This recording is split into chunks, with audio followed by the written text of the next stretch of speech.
What's on this very base? Okay, so the base of it is actually just like a boneless pork chop. Okay.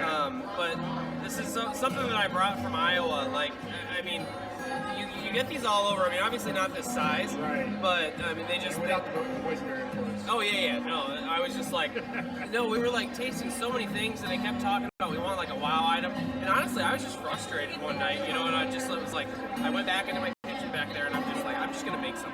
And so, I don't know, I was like looking at the onions, and I was like, I wonder what would happen if I like wrap that in bacon. So I actually just took like, it's literally, you know, you take like a whole yellow onion and you're cutting like a big thick piece like that. And then each one has about 8 strips of bacon. So, I mean, you're realistically, even after you're cooked, you're looking at about 2 pounds of bacon just around these onion rings. You know, I mean, if I'm gonna make something that's just like, just gluttonous, I mean, that's this, right here. So, and then we had the fire roasted jalapenos, you know, just something fun and kind of, you know, a little color to it. But, I mean, the bread and pork tenderloin was kind of the focal point of it. I mean, realistically, yeah, this would feed 4 people.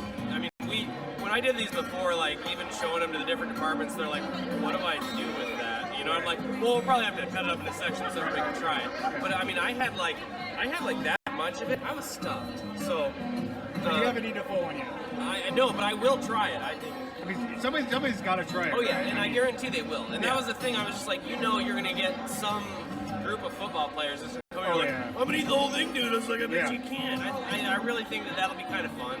You know, as long as obviously, you know, people don't, you know, you be safe. And that's why I even I tried some of this stuff out at home on to my kids, and it was just cool seeing their reaction. Right.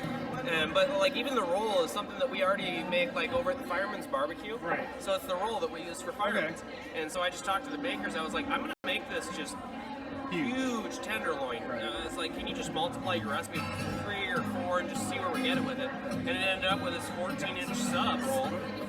And all in all, the whole thing weighs about 5.5 pounds. Wow. So I mean, it really is. It's so you can't walk around with this thing and you know. No, like I mean, you could. I mean, but seriously, it's like a baby. In my baby, they were smaller than this when they came out. So that's why I was just like, I mean, wow. It's a baby.